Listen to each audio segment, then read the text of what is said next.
Яңғасыр каналында зур гаилә акциясы дәвам итә. Без тапшыруыбызда гаилә проблемалары һәм аларны шишу юлларында эзлибез. Бүгенге тема аерылышу. Эфирда Таяну нуктасы тапшыруы. Исәнсез. Хәерле кич, мөхтәрәм кунаклар. Алда яңгыраган фикергә карашыгызны сез төймәләр ашада җиткерә аласыз. Кызылга басып килешмәүгезне, яшелгә басып килешүгезне, ак битарафлык, нейтралитет билгесе. Актив булырсыз дип ышанып калабыз. Бүгенге темабыз аерылышу. Менә шундый теманы алырга булдык.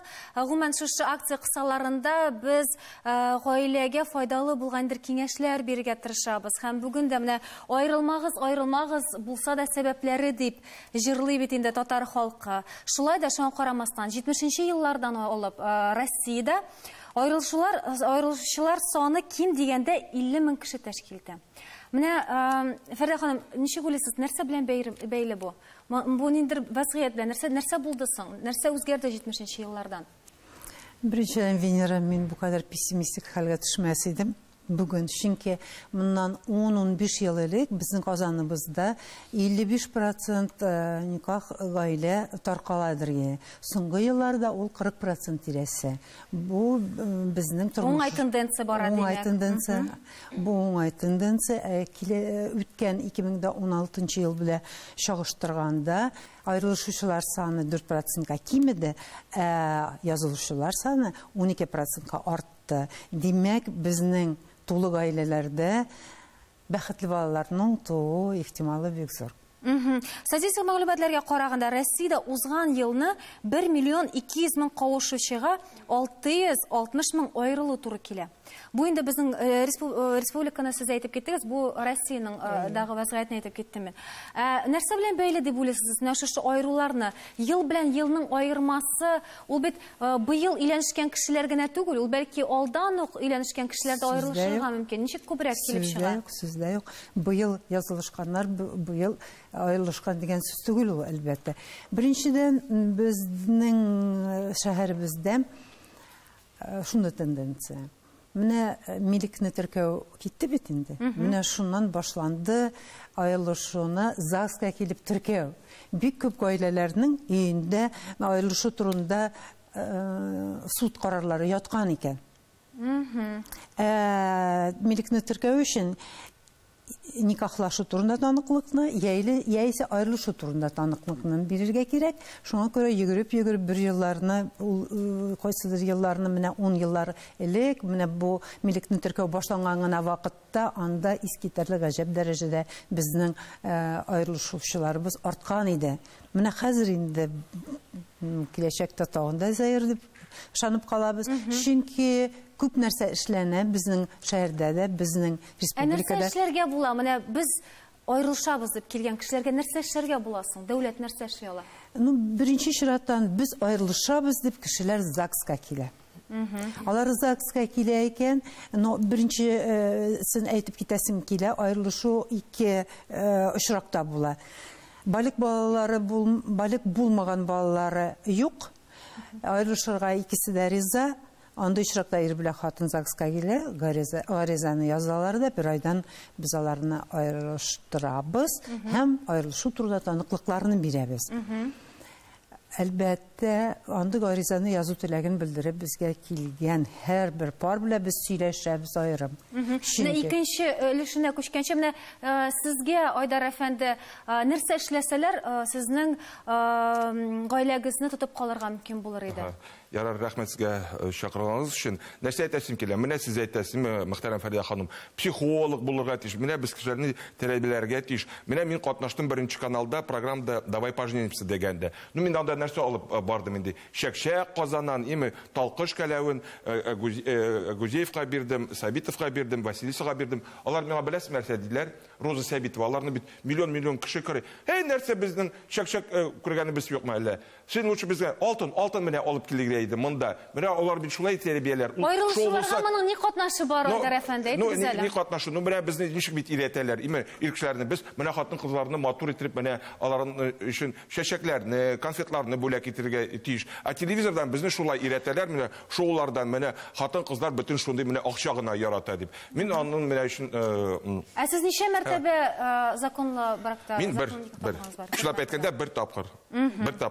Аңлашылды. И тагын нәрсә әйтәсем килә, әмма менә без матур итеп танышырга тиеш, чөнки аерылу вакыт җиткәч без дус булып калырга тырышырга кирәк дип уйлыйм. Я Айслахна. Менә мин әйтер идем, сез әйтәсез, шуннан да бүләк алып бардым, бүләгемнең кадерен белмәделәр, акча сорадылар дип әйтмә. Менә бу инде шундый показатель, без гаилә корганда балаларны әзерлексез килеш җибәрәбез бу гаиләгә. Әзерлексез килеш озатабыз. Алар гаиләгә гаилә төзегәндә бер төрле үзләренә күз аллыйлар. Менә гаилә шулай була дип. Тормыш бөтенләй икенче.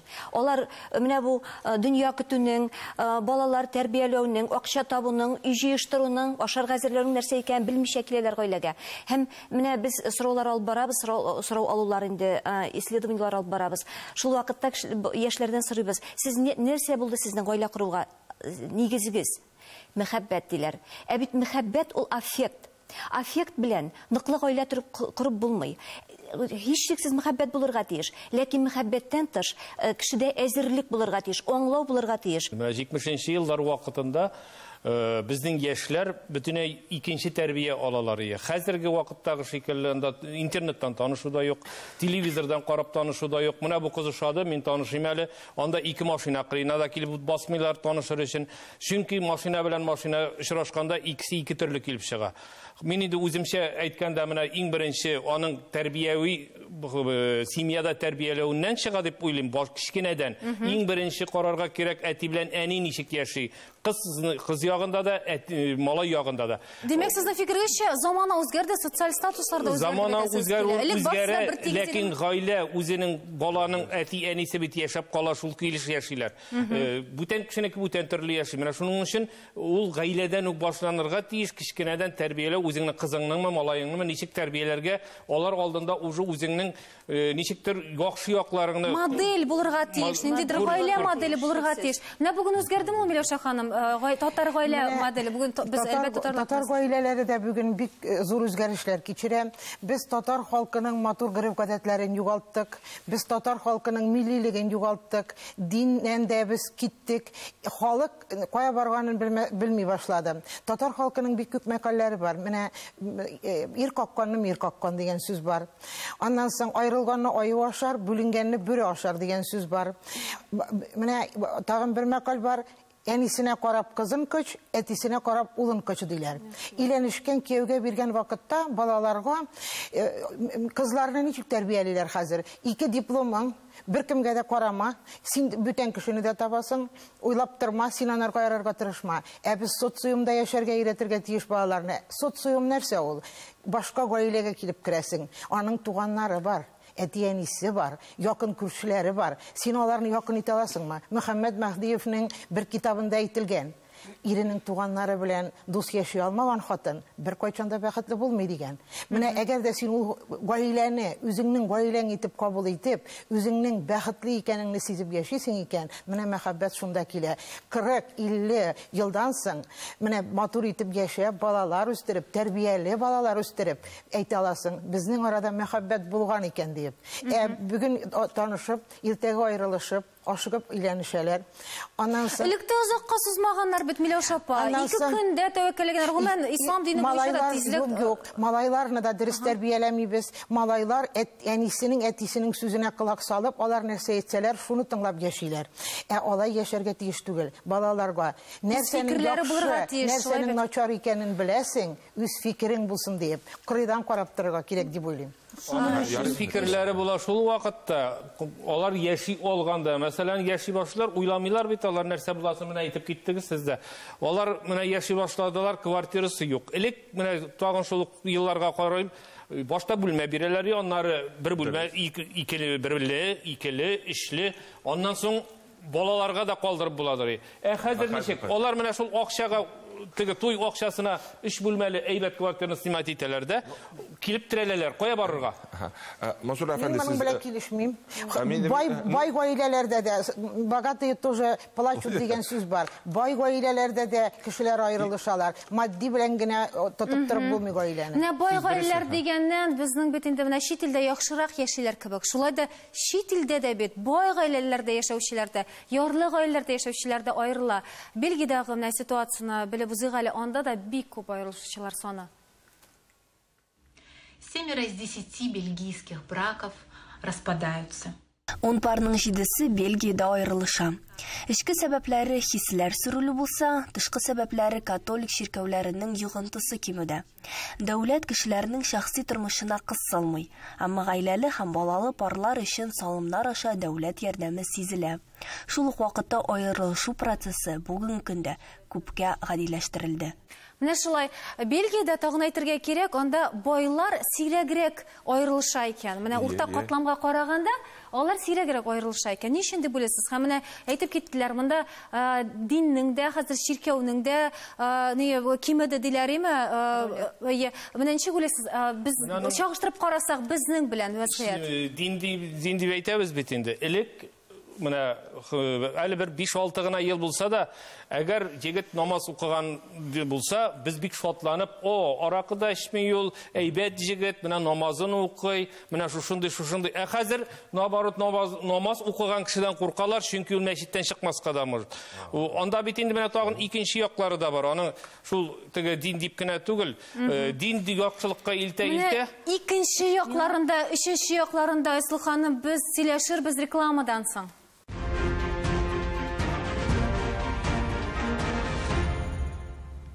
Татарстан Яңгасыр каналында таяну нуктасы тапшыру. Без бүген айрылышу турында сөйләшәбез. Менә рекламага китер алдыннан без инде сез беренче ягын әйттегез. Димә шушы дин, менә без Бельгиядә карабыз. Бер сүз әйтим әле менә шул дин турында. Мин бу очракта сезнең белән һич тә килешә алмыйм, чөнки динне аңламау сәбәплегенә без менә шундый карашта тора алабыз.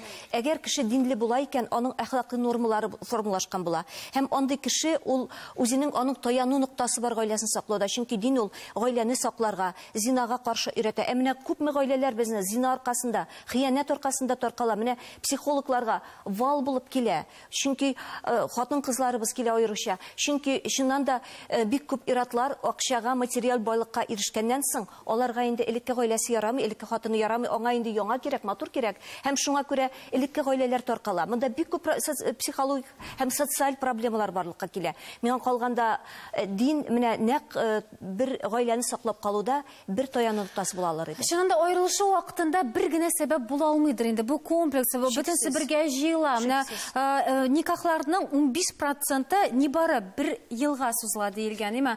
Шулай статистик мәгълүматларга караганда, Алина, менә сезнең ситуацияда менә нәрсә, менә соңгы нокта нәрсә булды?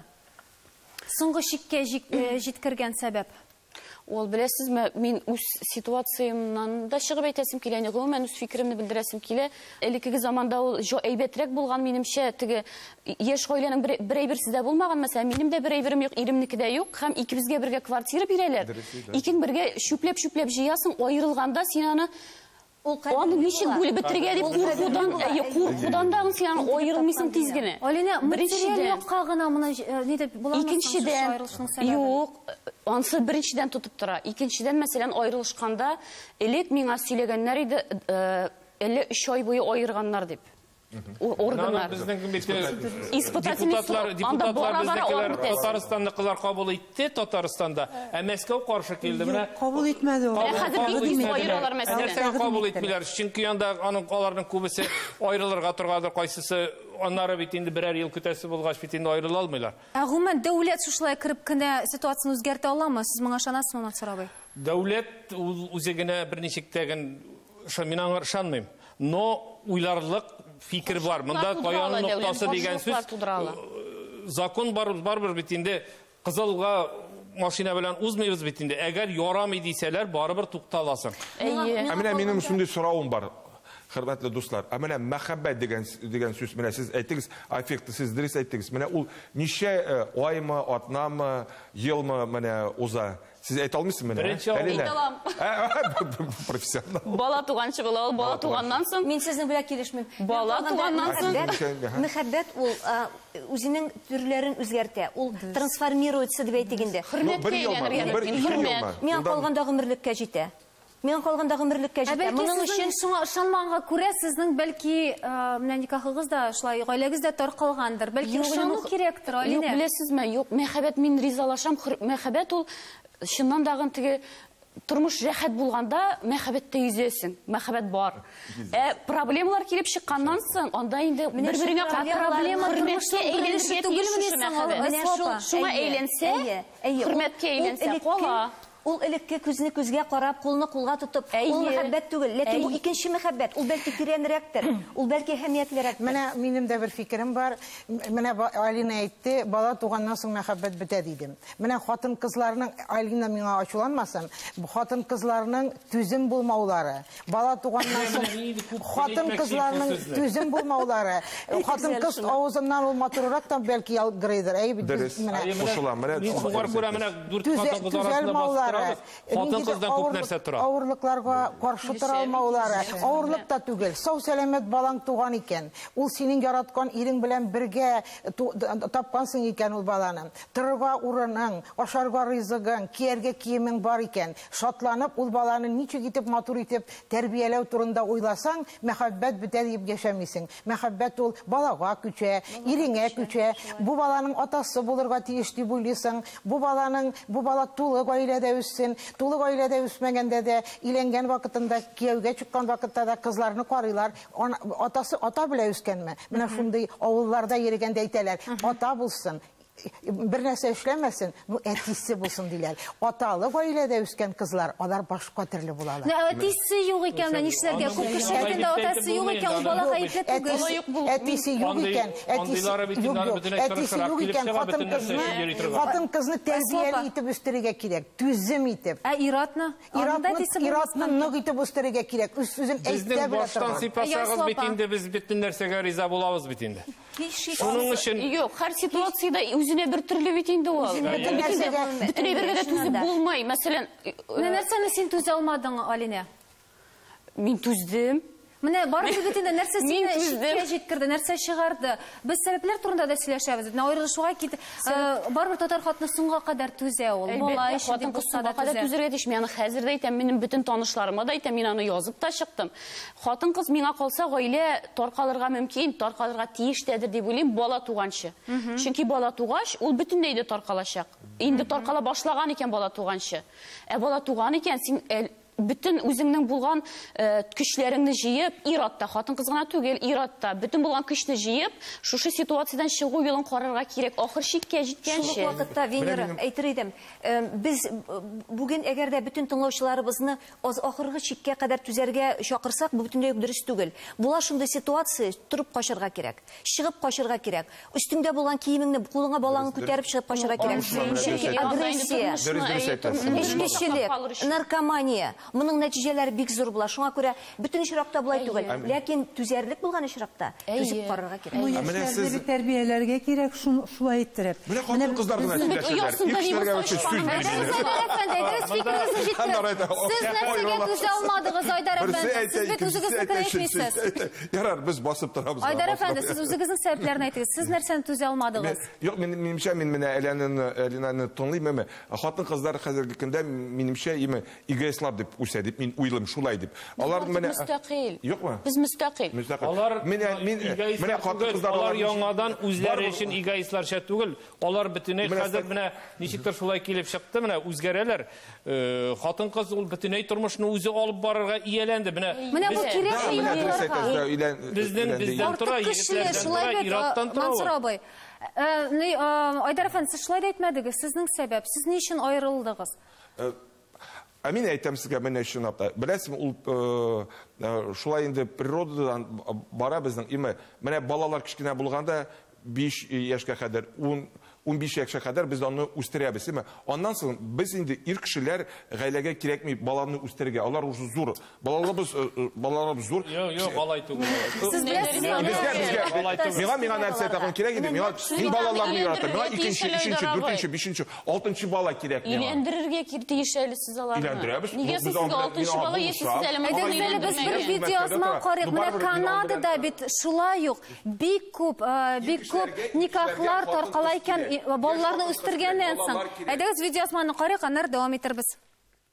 20 ел яшәп чит илдә мин төрле хәл күргәнем бар. Мәсәлән, бик яшь күргәнем бар, берәр дустның я туена баргач, я туган көнгә баргач, ул мине 2 я 3 әтисәнисе белән танышып ала. Шун мәгънәсе, аларның гаиләсе аралашкан, ләкин алар бер-берсе белән йөрешеп торалар. Аларда бу бик дипломатически бик тату уза.